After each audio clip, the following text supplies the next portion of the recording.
Hello my YouTube unicorn friends. Today I'm going to talk to you about science.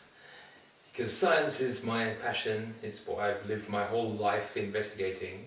And the reason I make this channel is because I want to share knowledge about science with people and try to explain complicated things like quantum physics and biochemistry in ways that normal people without any history of science education can try to visualize a little bit. I've been told by some friends I'm quite good at describing complicated science in ways that they can visualize.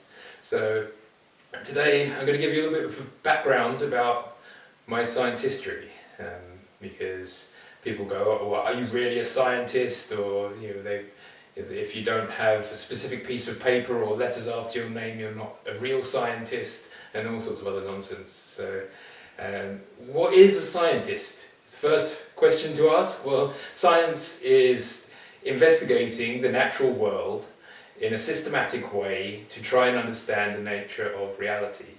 Why and how do things work the way they work? Why is the sky blue? Why is gravity work? How does gravity work? How do stars form? And all these things.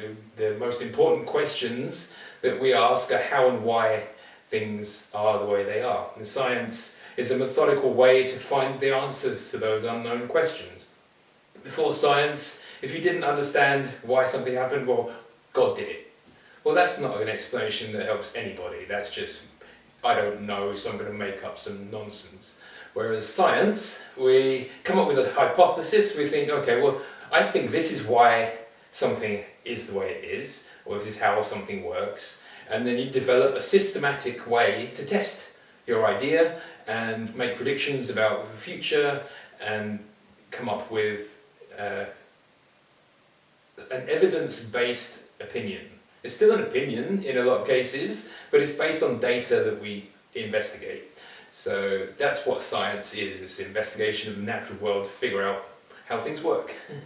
And throughout history, scientists have been ridiculed and even killed for going against the church or saying things that the general public don't agree with, and later have been found out to be right. Like Einstein was ridiculed for years, but he was right about the things that he was talking about. It just took decades for them to be proven. So yeah, when I was born in 1980 in southeast London, and I was a bit of a weird kid. I'm a weird adult now, but I was a weird kid. I was really interested in nature and science and electronics and chemistry, and wanted to know how everything worked and why things were the way they were.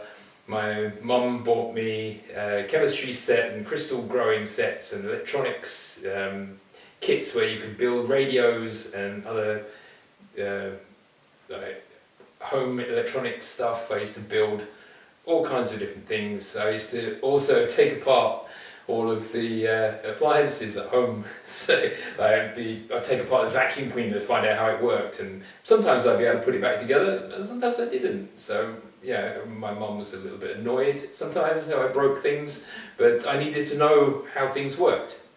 And so I taught myself science.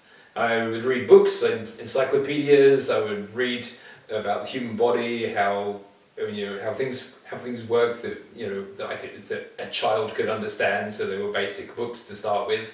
But I was fascinated by everything that was related to all the sciences and technologies.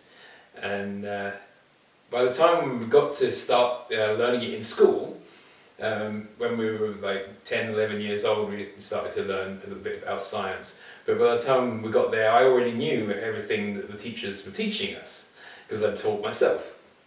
So I would help the teacher teach the rest of the class who were needing a little bit extra support. So I became the teacher's pet, and everybody hated me because I was smarter than them. And if you're smarter than the people around you, you're generally hated. If you want to get a rough idea of what my life was like as a kid, watch the TV show Young Sheldon. There's 80% what my life was like. Obviously he was American, I'm and a fictional character, and I was English and a real person. I was more interested in chemistry than physics, but yeah, so get to 11 years old, and in England we have a test when you're 11 years old. It's called the 11 plus, and if you do well on this test you can be selected to go to a grammar school instead of a comprehensive school. Grammar schools are selective based on your so-called intelligence, and they give you tests on reasoning and logic and things like that. So I did really well on the test, and I got into a grammar school. Yay! So originally grammar schools were to teach you Latin. So I was forced against my will for 3 years to learn Latin, which was a complete waste of my life. But didn't have any choice in the matter. But I really excelled in the sciences and maths. I wasn't bothered about any of the other subjects, but I was really interested in science. So chemistry, physics, biology and maths, I was top of my school. And that's not a place to be if you don't want to get bullied. So basically, because I was number one in the school for the entire 5 years I was there, everybody hated me. I got 90% plus on every exam I ever took. And because of the way the exams were structured, whoever got the top score, other people's exams were bumped up to the level of the person who was top. And because I always got almost 100% on every test, their grades never got bumped up. So they were all getting terrible grades, and I was getting A's for everything.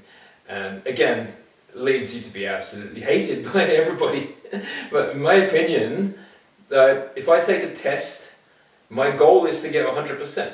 If I don't get 100%, I don't know everything on that test, and it means I've made mistakes that I need to learn more.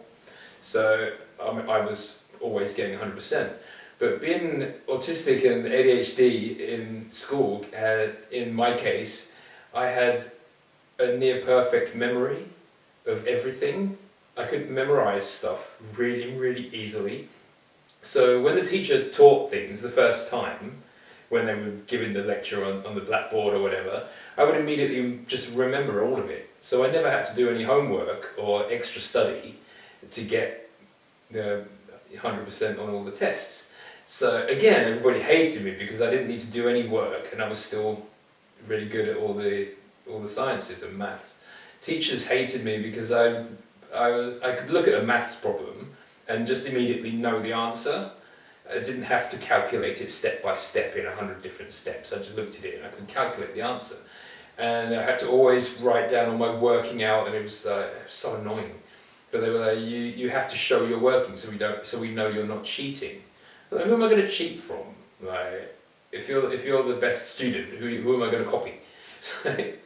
So when I got to the 4th year of secondary school, we were allowed to choose which subjects we were going to take for the GCSEs. In England we do GCSEs and then A-levels.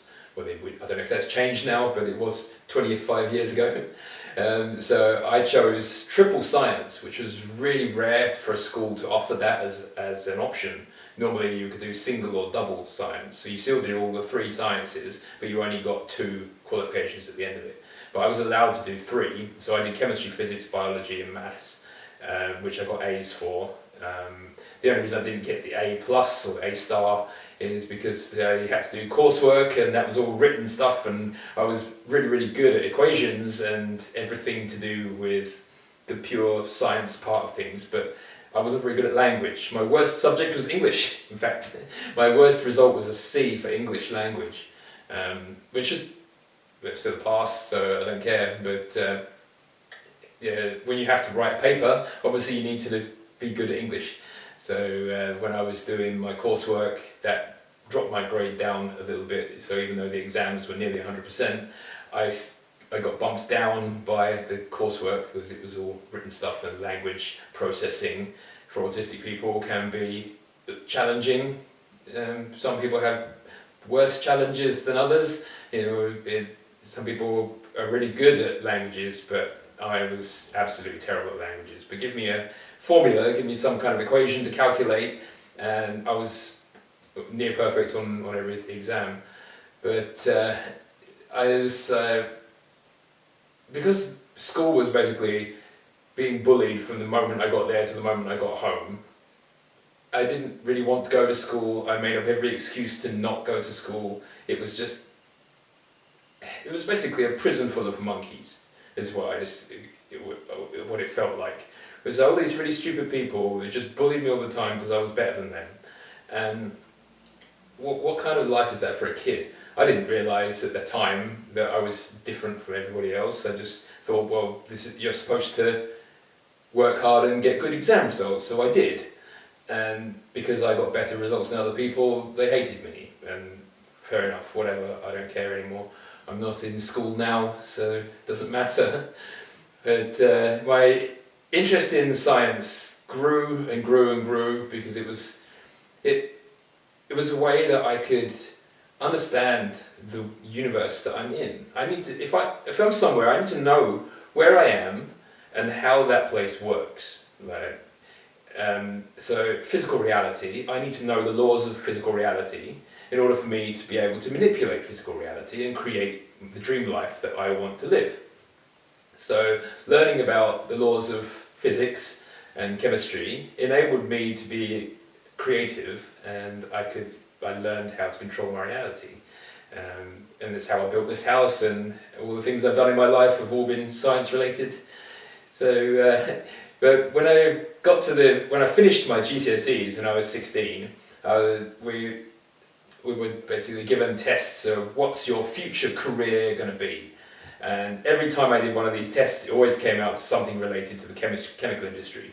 And I thought that probably the best thing for me to do would be pharmacology of some kind, because I was really interested in medicine and drugs and how to help people cure diseases and things like that. And growing up as a gay kid in the 80s with the AIDS crisis, and growing up with a lot of health problems myself, and my family had health problems, I wanted to work in an industry that would help people to live happier, healthier lives.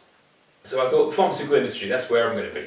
And so I decided to go to a work experience placement at GlaxoSmithKline, which is one of the biggest drug companies in the world.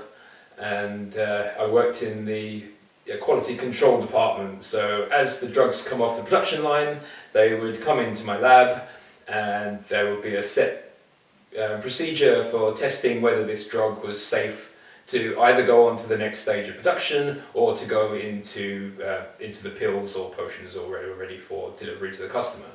I was only 16, and I'd never used any of this equipment. We were using spectrometers, IR spectrometers, UV spectrometers, HPLC, chromatography, and NMRs and colorimetry and all this stuff I'd never done before.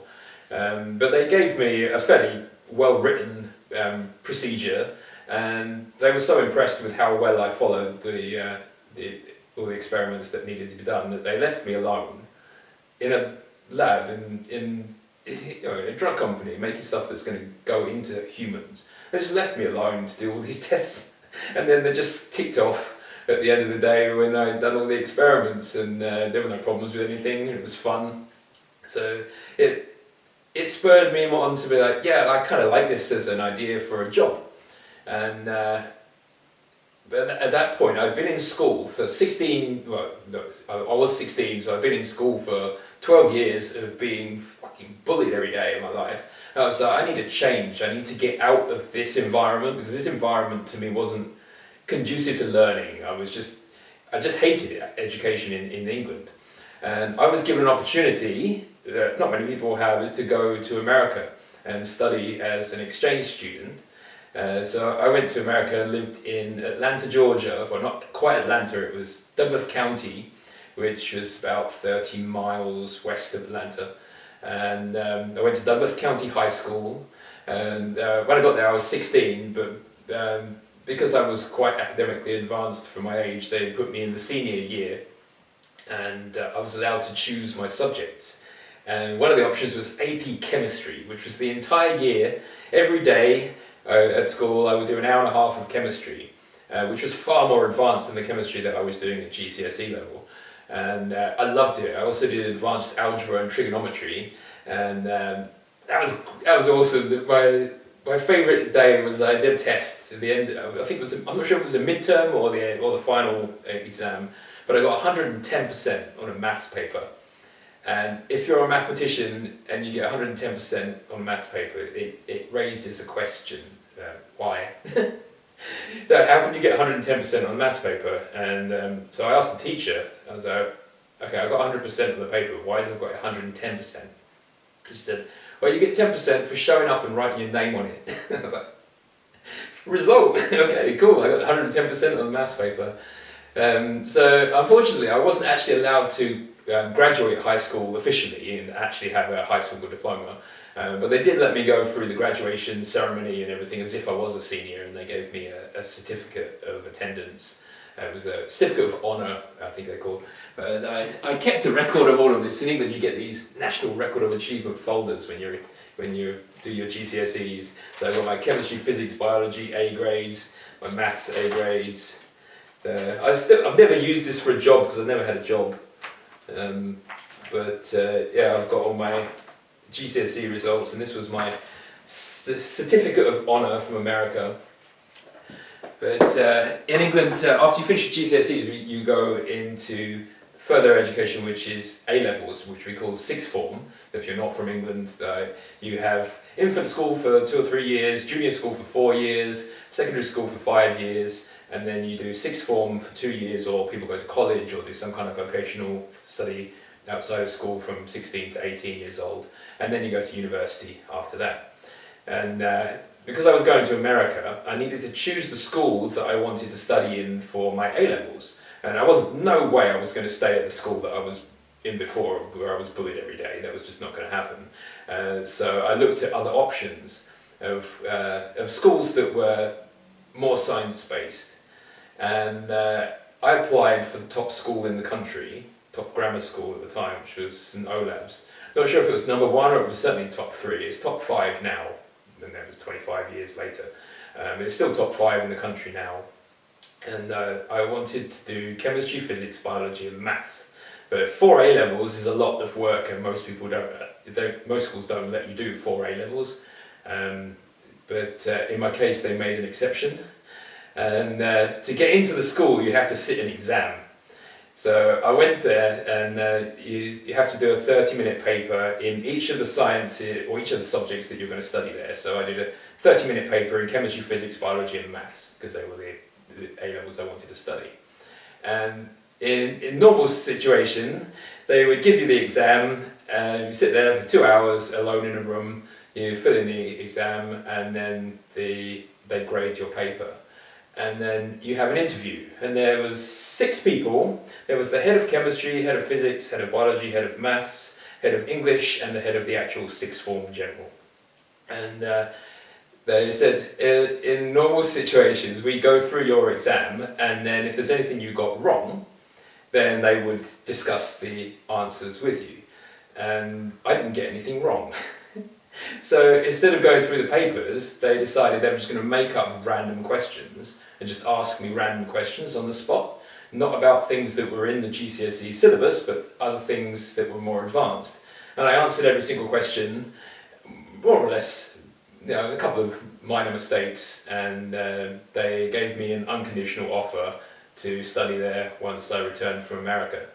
So I came back from America after studying chemistry for an entire year, which was slightly different to the A-level syllabus, but it was quite advanced. It was far more advanced than the GCSEs that I'd done previously. So I'd done my GCSEs, then did advanced chemistry and advanced algebra and trigonometry, which is basically calculus. And so I started doing chemistry, physics and biology as full A-levels, but there wasn't time in the schedule to do a full A-level in maths. So I did A-level maths in 1 year, and it was a great school. It was amazing, apart from the religious nonsense that they kept trying to force down my throat.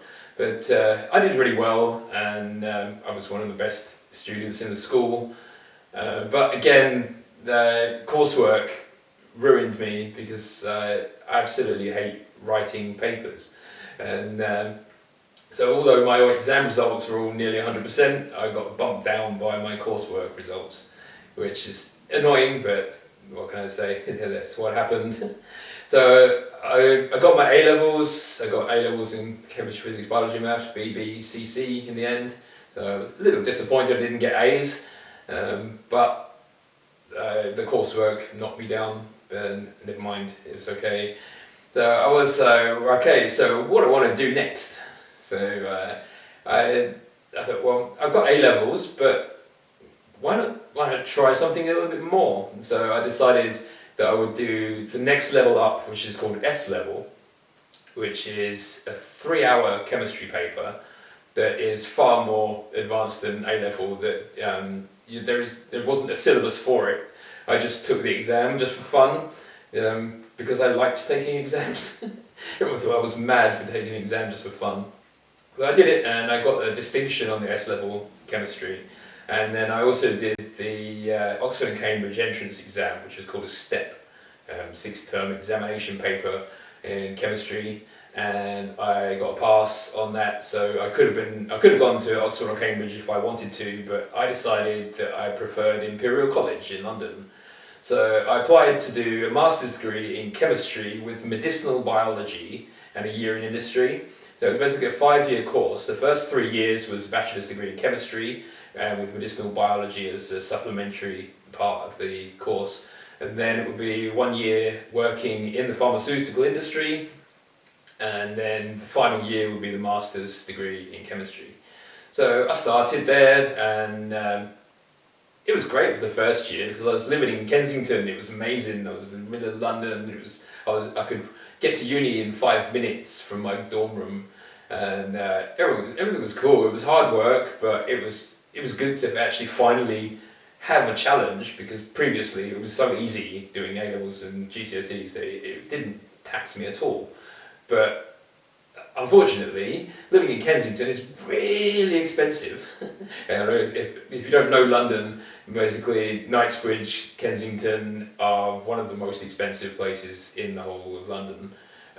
So living there was a nightmare. It could just cost a fortune to live. My course was 8 hours every day, 6 hours in the lab, plus 2 hours of lectures. And then I had to have a job as well to try and pay for things. So I'd go from 9 till 5, actually in uni, non-stop, not even lunch break. They didn't even give you time to eat. And then I'd go straight to work and have to work several hours in Tesco on the deli, which is disgusting, to try and fund my degree a little bit. My family helped me, and I got bank loans. I got the student loan, and also bank loans from my bank with student overdrafts and things like that. But it was costing insane money. And I was like, by the time I got to the second year, I was like, this isn't going to work. I had to move back home because the cost of living in Kensington was just unbelievable.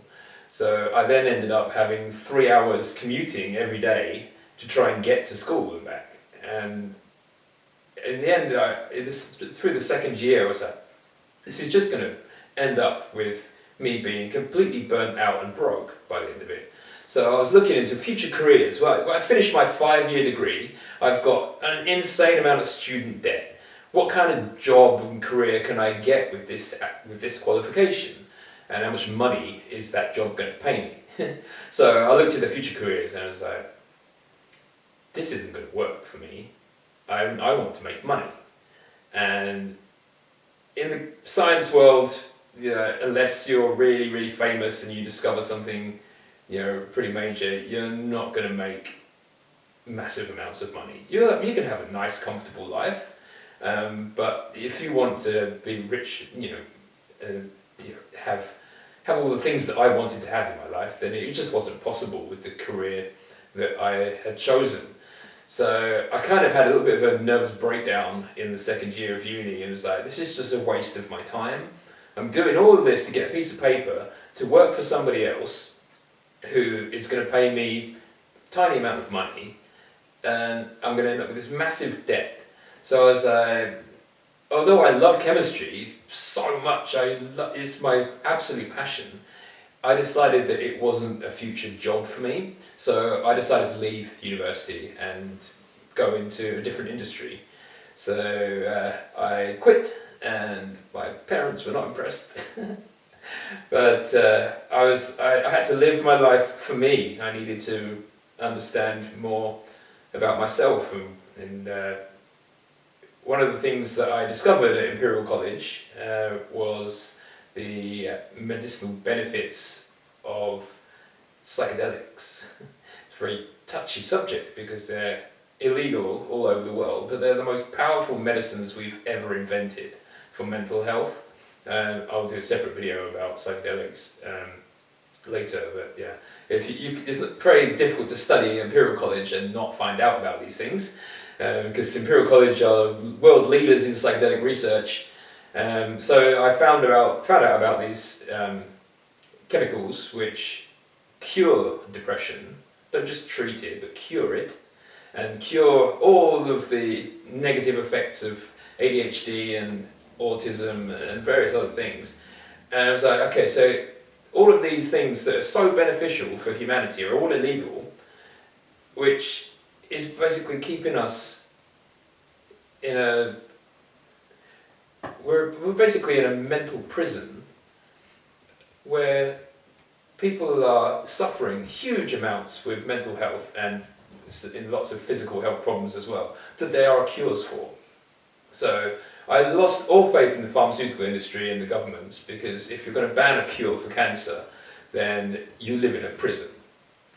That's just a fact. If you ban the cure for any illness and then tout your treatment that never cures the disease and just prolongs the disease, the industries are corrupt as fuck. The pharmaceutical industry is absolutely corrupt, and I refuse to work in it.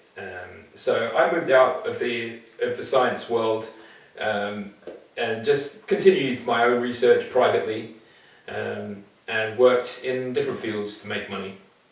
I worked in entertainment, and I got into the clubbing scene in London. Was working the club scene for years, then started my own business doing photography. But I still had a thirst for science knowledge, so I would do some evening courses. So I did a course in computer maintenance and building and operating systems, and when I applied to do the course, I let them know that I'm partially deaf. I don't have a right ear, this ear is dead.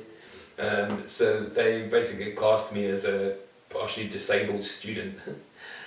So all I asked for was that I need to sit in the front row because I have to lip read with the lecturer. So went through this computer course, and I finished it 3 months before the exam. I finished the actual coursework three months before the final exam. So I helped all the other students in the class to understand things that they were struggling with. So not only did I learn the course, I then taught the course, and when I eventually did the exam, I got the highest exam result the college had ever seen, not just in my group, but ever in the history of the course. And they gave me an award. So I was presented with the Principal's Award for something. I've got it in here if you want proof that I'm not lying to you, because people call me a liar all the time. So where is it? There you go. It's my award for the Principal's Award for Training for Employment, Department of Creative Technologies. So I got this award, which was fun, but I've never used this qualification for anything. It was just for fun. I'd go to school to learn for things that I want to learn, not for jobs. I've only had 2 years of employment in my entire life. The rest of the time I run my own businesses, so I talk about business later in another video. But my science interest has never died. I've always continued reading scientific papers all the time. I read books on science for fun. I investigate cosmology and quantum mechanics and all these things just because I like the subject and I want to know more about them. So I was getting a little bit bored, so I thought, I'll go back to university again. Let's give it another try, because I was at that point I had money. I didn't need to get into serious amounts of debt in order to do it. I also lived near to the university, because I owned my own house and it was only 10 minutes away from the university. I thought, I'm in a situation now where I'm in a better place to be able to go to university and learn without putting myself into, insane amounts of debt for no reason. And the course that I wanted to do was going to benefit my current job, self-employed, so my current business. And so I decided to study media technology, which was kind of a mismatch of everything. It included art, but it also included physics and maths, and technology. It had electronics modules, it had camera technology modules, it also had film studies and various other parts of the course. So it was a bit random. It was still a BSc in science at the end of it if I completed the course. But during the course I invented some new electronics, and I was talking to my teachers about it, and they were really unsupportive of anything of my ideas. So the technology that I invented was a way to project a video onto a stadium crowd of people. So in the stadium, when you look at the stadium, the whole audience becomes like a giant video wall. And I saw this as being used in the opening ceremony of the Olympics in London. This was in 2009, I had this idea, and the Olympics was 2012. So I started to tell people this idea and try to build the technology to make it work. And I couldn't build the company to build this technology and also still study full time. So I thought, okay, I'm halfway through my degree. Again, I decided that I'm doing this for fun, and it's not really that much fun when the teachers are not supportive and stuff. So I quit university again, and I decided to start my own electronics company. So I bought loads of equipment, I bought a factory, and I started to manufacture electronics, lighting products. And my first project was working with a DJ, drum and bass DJ called Sub Focus, who's quite famous. And the Mikey, give my face. The project that I built was used in Wembley Arena, which was really cool. I worked for Nike, I worked for Nintendo, and I also built the world's most advanced gaming simulator for Battlefield 3 on the Gadget Show, which I ended up getting. The Gadget Show video had 5 million views on YouTube. So if you want to see that video, I can link it in the bottom. I basically helped with the lighting system to build the most realistic simulator ever designed, which is great fun to build. If you want, I can make a video about the Gadget Show project. I was on the Gadget Show twice with my inventions. I started this electronics company. I designed projects that were used all over the world. I made lighting mostly for festivals and nightclubs, but also did some corporate work as well, and worked for one of the most exclusive private members clubs in Mayfair, which was a really cool job. But unfortunately, I had a car crash and busted my neck and couldn't work for a year, and ended up losing the business because I couldn't pay the bills. The factory alone was costing me £10,000 a month to maintain. It was just impossible after I crashed my car, so I ended up bankrupt and homeless. And then I moved to Europe and started a new life. But my interest in science didn't die with me. When I got to basically one of the things, then I moved to Spain and I started to research about nutrition, because I wanted to help fix all the problems in my life. And I knew the pharmaceutical and medical industry was basically, they did nothing for me my whole life. Any medical problem I ever had, doctors and pharmaceuticals never helped me. And I was just suffered all the time, chronic pain my whole life, always some kind of issue. And I started to try and find out why. Why am I sick? I shouldn't be sick, this is not right. There's something wrong somewhere. So my whole family history is full of heart disease, cancer, dementia, diabetes, obesity, all these diseases running my family, and I was like, I don't want that to happen to me. So I started to research nutrition and learning about biochemistry and learning about neurochemistry. I'm fascinated by the brain and how the brain works and how the nervous system works. So I started to do research, reading papers about partly about the diseases that I was, in my family, and the problems that I had personally as well. And I noticed a common factor that diet and lifestyle are the cause of most disease. So I was like, okay, so I have to throw away all of my previous knowledge about medicine and about pharmacology and all these other things, because medicine and pharmacology are not designed to cure anybody. They're designed to keep you alive with your illness long enough to keep paying doctors and keep paying for medicine. If they cure you, they lose a customer and they lose money. So I decided that I wanted to try and find ways that cost zero money that would help to cure the problems I had and to help other people to cure the problems that they had. And after months of reading and learning about nutrition, because if you have ADHD and autism, you'll know about hyperfocus and basically go deep diving into a subject that you're interested in. I can't focus on boring stuff that I don't care about, but if it's something that I'm really interested in, I can focus non-stop all day for months on end, because it's something that interests me. So I learned about nutrition and realised that the diet that I was eating, the lifestyle that I had been living, was causing all of the problems that I had. And I decided that I would go onto a whole food, plant-based diet and start a new training program. And at that point I was 92 kilos and in basically constant pain. Constant muscle pain, constant joint pain, pain everywhere. And I just felt I had no energy, I just felt terrible all the time. I was always having some kind of infections and couldn't sleep properly and all those other stuff.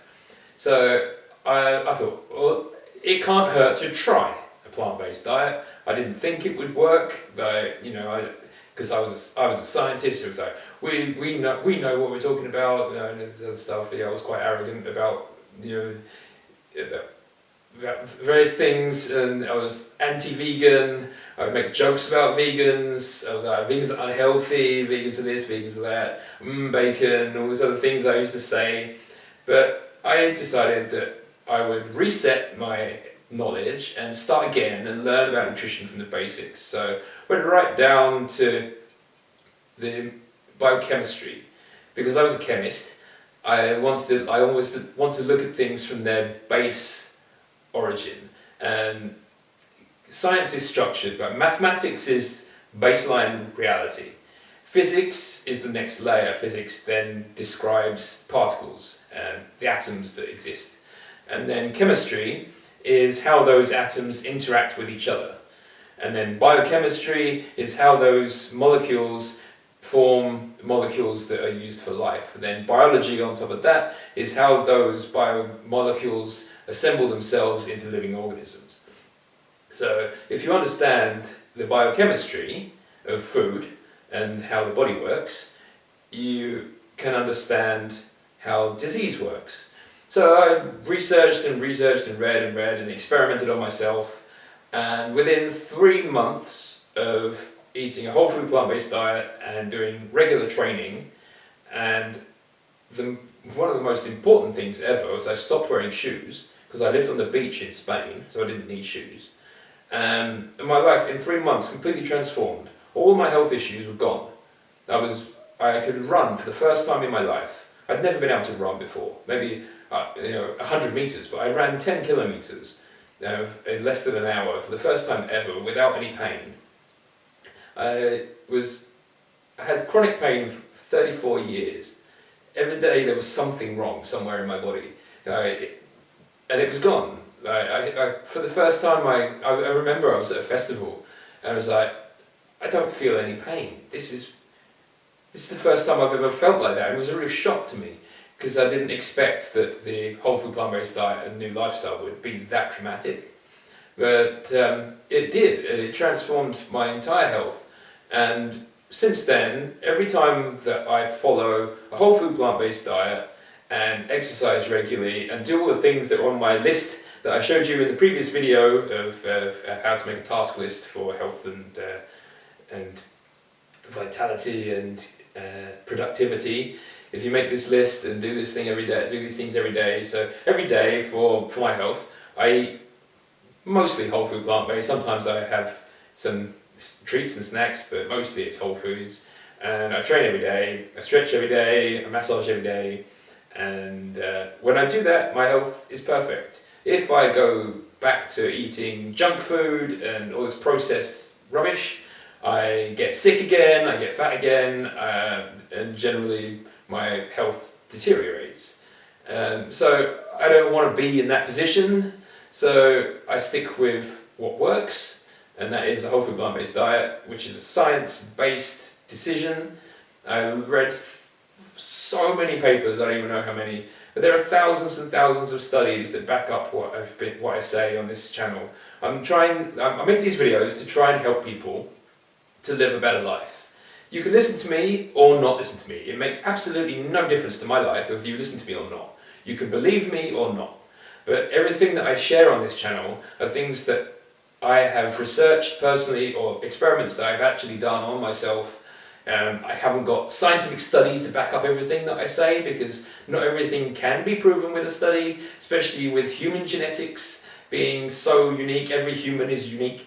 Your genetic code is absolutely unique to you, and your sensory experience is unique to you. So even two people with identical genetics, they've just done a study on this on Netflix called You Are What You Eat, if you want to watch that. It's great. They did a twin study with identical twins. So they removed the genetic component, put one on a plant-based diet, one on a vegan plant-based diet, one on an omnivore diet, and compared results. And yeah, people on whole food plant-based diets, if you maintain it long enough, they reverse 80% of disease. So the whole point of this channel is to help people to get out of the programming that you've been forced to receive your whole life, all the lies that you've been told. This is, we were forced to drink milk at school. Milk is good for you, milk is good for you, milk is good for you. No, it's not. Milk is absolute poison for humans. Human milk is for humans. Breast milk from your mum is what you're supposed to eat when you're a baby, not from a cow. Are you a cow? Do you moo? No. So eating a baby cow's food is not food for you. This is common sense, surely. Please use common sense rather than just some historic opinion. Okay, well, my parents did this, my grandparents did this, so I'm going to do the same. That's how diseases run in families, because behaviours run in families, not because of genetics. So I undid all of the bad things that were running in my family, and now I'm the healthiest person in my family. So you can believe what you like when you read a study. Unfortunately, science is based on money. At the end of the day, scientists' job is to create experiments to work to prove the hypothesis of whoever they're working for. And if you're a multi-trillion-dollar company, you have all the money to buy whatever scientist you want to say whatever you want. So for years and years and years, for decades, the tobacco industry was paying scientists to say that smoking was good for you. And now the meat industry is paying scientists to say that meat is good for you, and dairy is good for you, and eating saturated fat is good for you. But if you look at who funds these projects, you're like, well, of course the egg industry is going to make a study that makes eggs look good. Why would they make a study that makes them look bad? You can design a study to show whatever you want. And if you're being paid by somebody, you design the study to show what your boss wants you to show. So yes, a scientific study may show this, and then another scientific study may show the complete opposite. But how do you know? If you've got no scientific background, how can you tell the difference between a study that was actually written properly and investigated honestly, or if it was propaganda from an industry that's trying to convince you to eat their products so that they can continue to make trillions of dollars from you. We have a big problem in the world because the food industry and the healthcare industry both want to make money. Yeah, it's that simple. It's economics. We have capitalism in most countries. So the food industry wants you to buy their product as much as possible. Eat their product every day. If you know, it is their ultimate goal of these companies, like Coca-Cola. They want you to drink as much Coca-Cola as possible. McDonald's wants you to eat McDonald's every day. They don't care about your health. They want you to buy their product. So they design the product with lots and lots of scientists. Lots of scientists sit around in labs coming up with ideas of how to make food as delicious as they possibly can. That's the goal. That's the goal of all food companies. The goal is to make the food as irresistible as possible. So scientists sit down there all day long designing chemicals which trigger dopamine.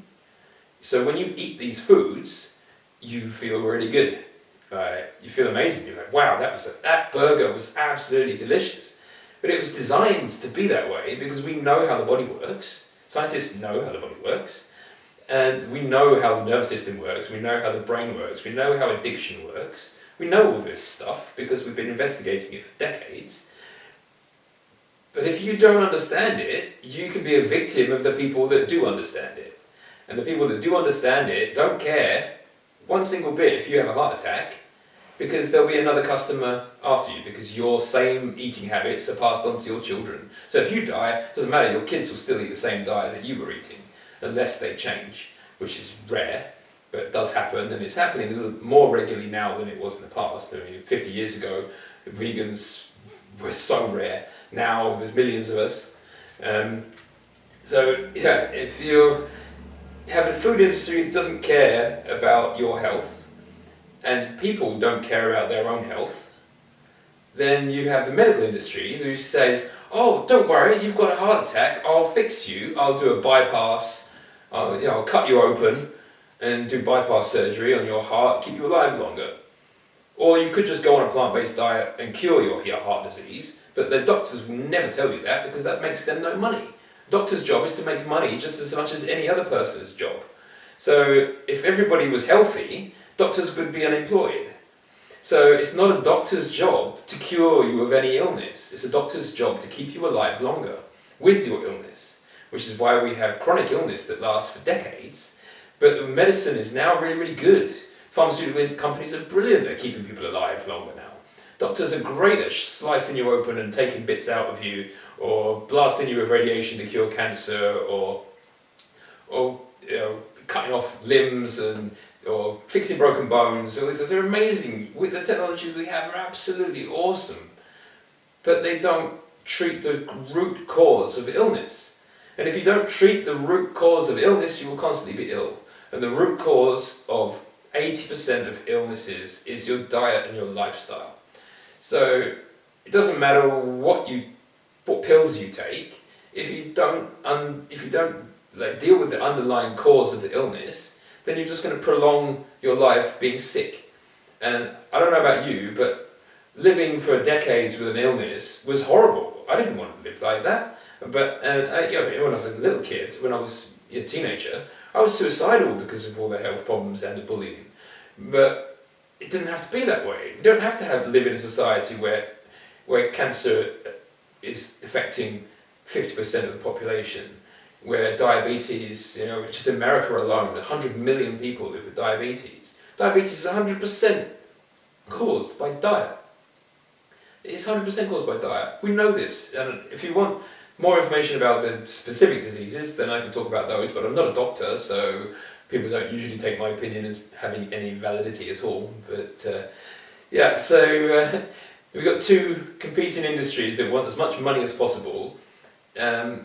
So anything that stops those industries from making money from you is going to be shamed, ridiculed, and basically made out to be mumbo jumbo magic woo-woo magic or something, if you think that you can cure a disease that they say there's no cure for, you're branded as being crazy, because they haven't got a pill that will cure something.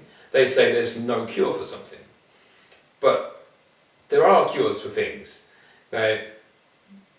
Just for one example, children with brain cancers and other horrible cancers, told by doctors you're going to die. Imagine being a little kid, that 4 or 5-year-old kid. The doctor comes and says, nothing we can do, you're going to die. And then someone else says, actually, there is something you can do. You can take cannabis oil, and the child takes cannabis oil, and their cancer disappears. We live in a fucked up world, okay? If the cure for the cancer, if the cure for children's cancer is illegal, you live in a prison, a mind prison. So please, do some research outside of mainstream research. Read about alternative therapies. I'm going to talk about alternative therapies because I understand the mechanisms of how they work.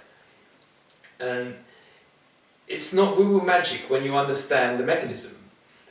So the biggest difference between science and magic is science that you don't understand can appear to look like magic. So someone who's cured from a disease spontaneously, it looks like magic, it looks like a miracle. Like, this is why we have miracles in religion. The spontaneous events that you can't explain look like magic. But it's just because you don't understand the science yet of that thing that happened. So once you understand the structure of the universe and the structure of matter and the structure of life, then you can explain these so-called miracles with science. So my goal in life is to try to understand science as much as I can in order to help people to cure things they've been told are incurable. And I'm going to give this information for free. I'm not going to charge anyone anything ever. You can listen to me or not. You can try what I'm suggesting or not. If you try anything that I've suggested and it helps your life, then amazing. If you try it and it doesn't work for you, I'm sorry, but at least you tried to improve your life. You can't cure everything. There are some diseases that there's nothing you can do about it. As you're born with a genetic condition, then you're born with a genetic condition, and you can change your lifestyle and diet in ways to not make things worse for you. But some things, you can never, if you're born with no legs, no amount of anything is going to give you legs. You have to accept the fact that you have no legs. There are various other diseases that people are born with, and there's nothing we can do about those. But because the medical industry is spending all the time and money dealing with diseases we know the cure for, these other diseases we can't cure yet are being pushed aside because they don't make money, because there's not many of the people suffering with them. So those people suffer more than they should, because all of the mind power of the millions of scientists working around the world are working on curing chronic diseases that are man-made diseases from our lifestyle and food. And then all these other people that have these diseases which they can't control are suffering because no one's working on their problem, because there's no profit in working on these problems, because the whole medical industry is about money. And I want people to get more interested in science. Ask questions. Question everything. Question science. Don't just say, oh well, the scientist said this, therefore it must be true. Well, if you think something, if you see a scientist say something, and it raises a question like, is this true or not? Then look at all the options. All these scientific papers are on the internet now. We have the internet, and so you can look up this stuff. You can learn about it. You can teach yourself. You don't have to have someone tell you what to do. You can say, okay, well, I've got diabetes. How can I improve myself if there were no doctors? Imagine there were no doctors and no drug companies. What would you do? Would you just die? Or would you look for an alternative? But we're so programmed that only doctors and only pharmaceutical industry know anything. Everybody else is woo-woo magic and doesn't understand anything, and people get sick because of it. And I'm sick and tired of seeing the world suffer so much pain from their own choices and complain about their lives, that when all you need to do is change your lifestyle and your symptoms will improve, sometimes absolutely dramatically. Like mind-blowing new life, completely new life. A life I never dreamed I'd have a life now of no pain. It was impossible for me to comprehend this when I was a kid. My chronic pain started when I was 10 years old. Every day, my whole life up till 34, I suffered every day absolutely excruciating pain. Painkillers didn't work, doctors didn't know why, the doctors couldn't do anything, they just said you've got to live with it. And I was like, oh great, well that's wonderful, I could just sort of live in pain the rest of my life. Why? And then as soon as I changed my diet, pain was gone. And doctors go, oh, that it's nothing to do with diet. Oh, shut up with this. Diet is responsible for everything. You are what you eat. Yeah, you are a bag of chemicals that's designed to go and find more chemicals to eat in order to replace the chemicals in your body that get used up. Yeah, that's basically what life is. All animals, all plants are atom harvesters. So a plant will take in carbon dioxide and water and light, and using the energy from the light to trigger the reactions to start, will build all the molecules of life, the DNA, the proteins and the carbohydrates that we need. Everything comes from plants. Humans can't build amino acids, we can't make them, we have to eat them. Animals have to eat plants or other animals in order to get the nutrients that they need, whereas plants make all the nutrients that they have. So if you understand how the plant makes the nutrients and how the animals use the nutrients, then you can figure out stuff. But you have to figure it out from a place of stop listening to the people trying to make money from you, from your illness, and listen to the people who are trying to help you. So I see adverts all the time, every day, for products to help people to fix the problems with their diet and lifestyle without actually changing their diet and lifestyle. So you're having to constantly spend money to fix a problem that you're causing yourself. And that's just going to mean that you're constantly paying someone in order to feel good. And okay, great. But what if you run out of money? What if you're homeless, living in a car? You've got no access to medical supplies. What do you do then? So I went vegan when I was homeless because it was the cheapest way to live at the time, and it also was, for hygiene reasons, having raw uncooked meat, living in a car, it's not an ideal diet to be eating because of all the poisons and things, all the E. coli and everything. It's virtually all meat that you buy is covered in horrible, horrible diseases. E. coli, salmonella and all those other things that are killed by cooking it. Well, I don't really want food that's completely covered in shit and disease and then have to cook it to kill those diseases when I could just eat plants that don't have these diseases and don't cause diseases. So anyway, that's long enough now. There's a brief description of my science history. Any questions about things I've done and things I know, then let me know. But I just wanted to say, show you that I have some background in science. I'm not just some random unicorn. I do actually have some knowledge of science. The reason I build rooms that change colour is because I like science, and this house is designed for science.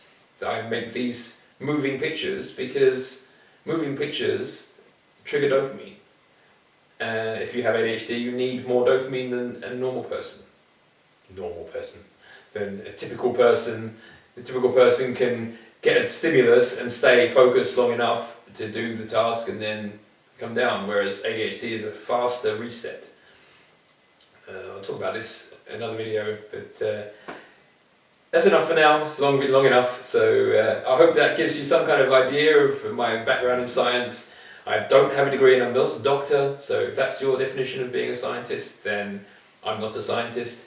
If you go by the actual definition of a scientist as someone who investigates the natural world to figure out how it works and how to manipulate it, then I'm a scientist. So enough for today.